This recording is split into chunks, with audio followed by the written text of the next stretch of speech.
São cerca de 24 horas de viagem, entre mudanças de voos, esperas em aeroportos para chegar a esta pérola do Oriente. Macau fica a mais de 11 mil quilómetros de Portugal. É aqui na costa meridional da China que se encontra uma das 27 maravilhas de origem portuguesa no mundo.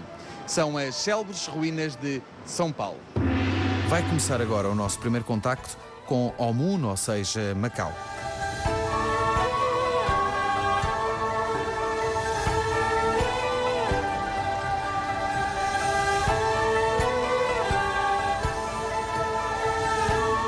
Tô Che e Chow Kim. Uma beijoca. Foi no ano de 1553 quando os portugueses aqui chegaram, com o pretexto de secar a mercadoria. Mas só no ano de 1557 é que finalmente a China permite que os portugueses edificassem aqui uma pequena cidade. E logo se torna intermediária no comércio entre a China, Japão e Europa. São mais de 450 anos de troca de convivência com a cultura chinesa. A identidade de Macau é isto mesmo, a fusão das várias culturas. Depois de termos viajado pelo entrelaçado destas ruas de Macau e convivido com esta gente, eis a primeira visão sobre a nossa maravilha. No cimo daquela montanha, ali está a igreja de São Paulo, de braços abertos para nos receber. Eu vou à conquista dela. É impressionante a quantidade de gente que visita aqui as ruínas da Igreja de São Paulo. As ruínas de São Paulo são visitadas anualmente por mais de 22 milhões de pessoas. E para que possam compreender a importância das ruínas de São Paulo, combinámos aqui com o diretor de turismo de Macau, João Costa Antunes, que se deu simpaticamente. Como está, Sr. Diretor? Bem, obrigado. Que importância é que têm as ruínas de São Paulo para Macau e para o turismo?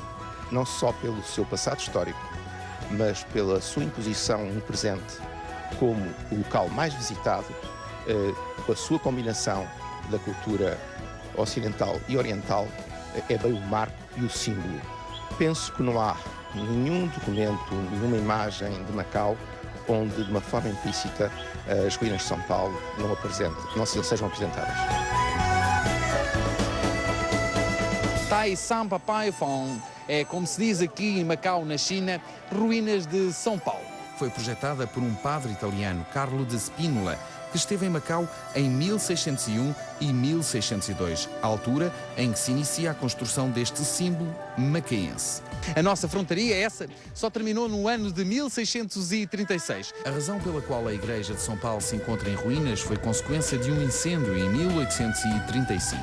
Do que restou até aos dias de hoje, pode-se ainda ver a complexidade da fachada pela quantidade de elementos que possui.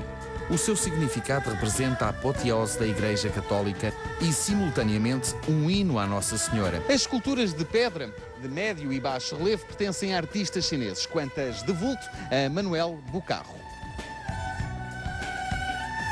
Esta frontaria em terminação triangular divide-se em 4 fiadas horizontais e 9 verticais. Triunfante encontramos a concepção da graça pelo Espírito Santo no frontão, o Cristo Redentor. E a alusão clara a que estes espaços eram casas de Deus e fortalezas de fé. Combinámos aqui com o Jorge Cavalheiro, que é um homem apaixonado por estas ruínas de São Paulo. Não é assim, Jorge? É verdade. A fachada, pela sua exuberância de decoração, é uma fachada barroca. Nós temos num primeiro nível o nome da igreja, Mater Dei, Igreja da Madre de Deus. Temos nas duas portas laterais, como podem ver, o monograma dos jesuítas, JHS. Num segundo nível, 4 estátuas em bronze que eram pintadas a dourado. Já foram fundidas aqui. Foram fundidas em Macau. E estas 4 estátuas mostram-nos Santo Inácio e São Francisco Xavier, os 2 fundadores da Companhia de Jesus.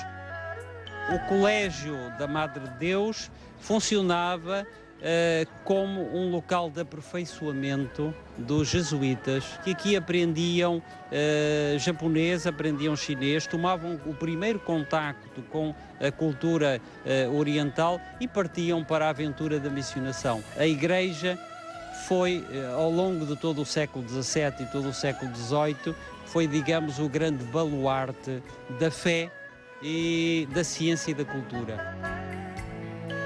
As ruínas de São Paulo estendem-se também para o lado direito, onde se podem ainda observar algumas infraestruturas. Ali do seu lado esquerdo podemos observar o corredor por onde passariam os estudantes para a primeira universidade no Oriente. Este importante monumento foi considerado pela Unesco desde 2005 como Património Mundial da Humanidade.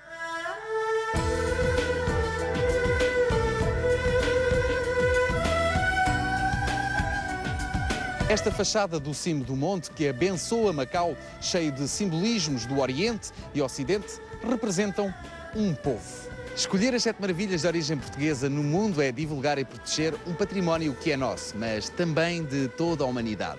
Não são histórias, são factos.